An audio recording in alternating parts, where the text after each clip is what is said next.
Many of you don't know who I am. Yeah, you don't look anything like that. So. Yeah. Skinny legs. More bright shirt. Oh yeah, I got the blue shirt on. Sadly, I don't have any white loafers. I don't think we're gonna go there. Yeah, there are several up for auction. A couple dozen pairs. Yeah. Oh no.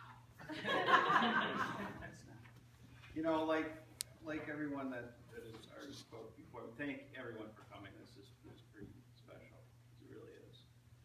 But I remember Tina, Jason, and Scotty and our careers started right here. The man who came to dinner. But I got something else that you guys didn't. Didn't you see me? Did you notice I had a different look on my face standing next to you? You know what I thought? Oscar. In the bag. Yeah, I got this. No, but you know, it was pretty amazing. As Ann said, boy, we saw so many plays, and we saw so much theater over the years. I remember taking a Winnebago trip to Stratford, Ontario for the Shakespearean Festival, and you know, for a 14-year-old who had second row center concerts to Ted Nugent, that wasn't particularly appealing to me at the time. Versus, wait, I'm going to go see Shakespeare for like 10 days or go to Ted Nugent. But we went, and that culminated from, I believe it was a 4-hour production of Othello. And I don't know about you all, but I failed Shakespeare when I was a senior in high school. So at 14, I certainly didn't understand that vocabulary. You could have done like Jason and just walked out. And he was only 5. Isn't that funny? But there's a couple of things that I wanted to share that away from theater about Dad. And Dad was a great coach.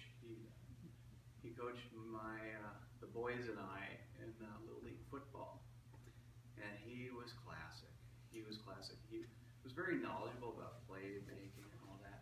But we had something unusual for our group of boys. We had 2 girls on the team. We had Allison Townley and Jennifer Martin. And what year was this? This was long, long ago. Boy, this was probably in 78. Before any... Way before, you know, mixing sexes, eating, anything of that nature. But these girls were special. They were really good athletes, and Dad knew that. And he's like, okay, well, Martin, you're playing quarterback, and Townley, you're playing tight end.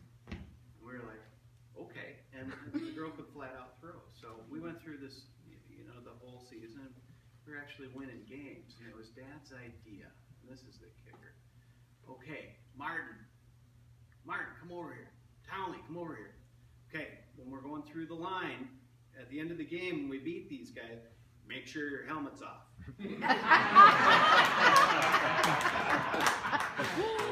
So every time, and we did win more than we lost.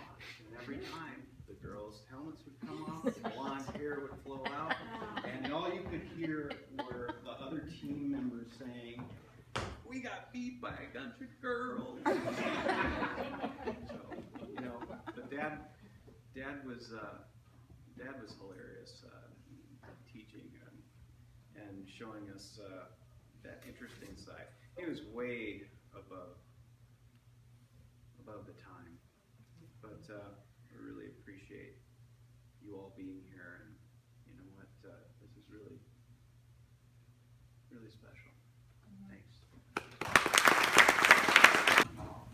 Yeah, it's a big step there.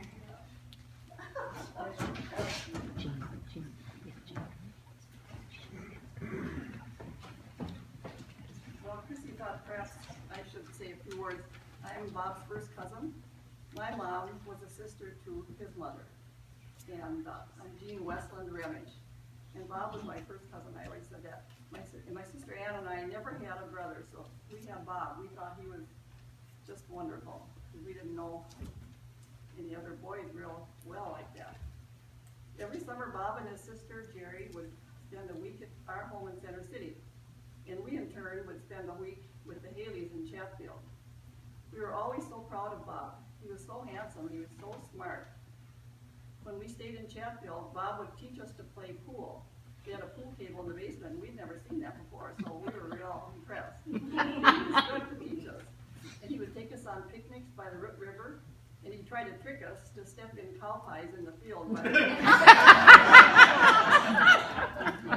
Later on, when I was a freshman at Gustavus, this was in 1952, my mother Bernice and Bob's mother, my Aunt Lil, suggested that Cousin Bob help me with a speech assignment.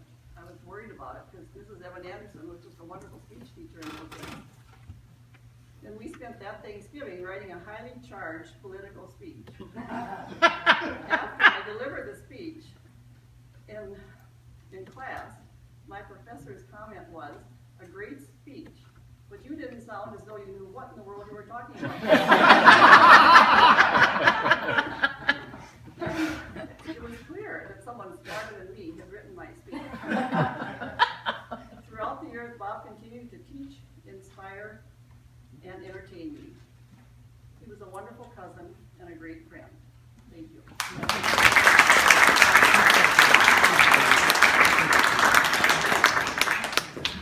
The Collective 7 that called Bob Father, and my career also started, as Dave mentioned here. Only what he didn't mention was that when they were out here practicing to start The Man Who Came to Dinner, I was sitting up there refusing to join.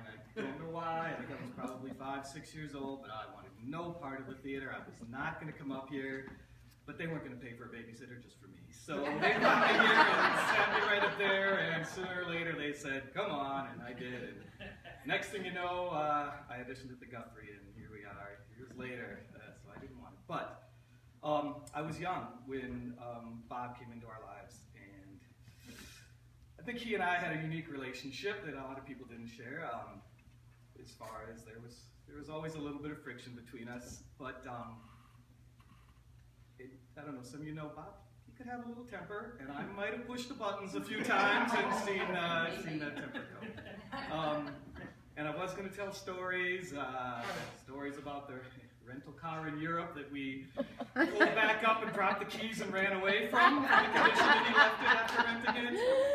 Or the story in Albert Lee that a few of you might have been sleeping in the hotel room that he got up to use the bathroom in the middle of the night and ended up in the hallway in his sleeping outfit, which was very nothing. And then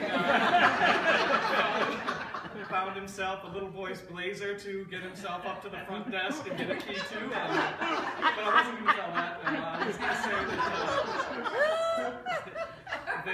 that the man, though, was the show must go on to the bone. He loved theater. To the bone, including when, as starting the car to bring my mother to an opening night, he slipped and compound fractured his leg and crawled himself up into the house. And the show must go on. Marilyn, go, the car's running, you gotta go, the show's gotta go, we got the ambulance coming. And he was in shock, and he sat there as calm as can be, started talking about the insurance on my car. "Oh, by the way, your insurance is gonna be up." He's sitting here, you know. Anyway, that was Bob. He didn't feel pain. And if you were lucky enough to love what he loved and talk about the baseball, politics, assuming that you shared his views, and theater, the conversations were boisterous and loving. And what he really had, though, was an amazingly huge heart, and he was a giver. Beyond words, what he brought to our family in a time when things were hard and there wasn't a father figure in our life. I believe he gave everything he had to make sure we were all happy, and I think he gave more than he had quite often. So that's what I remember. And even in the years when things started to slip from him, we still, somehow, you could go in there and you could start talking about the Twins, and he had every fact, current, past, anything. I mean, you couldn't talk about yesterday, but he could tell you who was playing center field and who was going to be in center field and should have been in center field, much to the management's other choices or whatever it might be. And if you shared those things, you really got an amazing man. And like I said, a giver beyond words. So that's what. Quest will be to find Bob a naked lady lamp ashtray.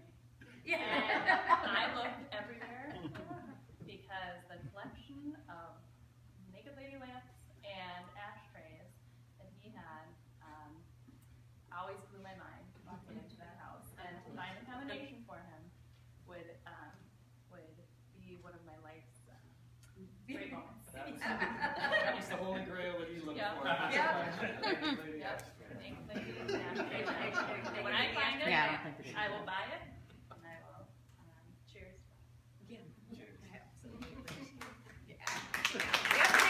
And I'm one of two of my side of this family that came up to live with Bob and Marilyn. They opened their hearts and their homes to us when we were launching as young adults. And I like to touch on the political side. While I agreed with Bob almost all the way, he still had to convince me. His heart, he never stopped talking about it. I would just nod and say, I agree, but he made sure I knew how he felt. And he was so strong about it that one of my latter memories that just stay in my heart so much was when my mom and Brian came up, my middle brother, is an extreme right politics, about as far as right as you can go. Well, Bob wasn't remembering much of us at that time, but Brian was there. And Bob came downstairs and sat down amongst us, and we're all talking and trying to include him and everything. And then he suddenly gets up and he goes upstairs. And Marilyn wonders, well, what happened? Where'd he go? So she follows up and she comes back down and she's just, he says he can't talk politics with Brian, so he's staying upstairs.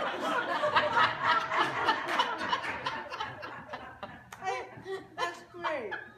And the other thing that just is another real Bob thing is when my grandpa Burr died, Bob and I drove down together. We're driving through major rainstorms. And because we were driving my car, he said he'd make lunch. He packed lunch. Peanut butter sandwich okay with you? Sure. Well, we're driving in this horrible rainstorm. I'm at the wheel. He says, you hungry? I'm hungry. Hands me half a sandwich. I bit into, oh my God. It was a half-inch of butter and a thin smear of peanut butter. That was Bob's idea of a peanut butter sandwich. I love him and I miss him.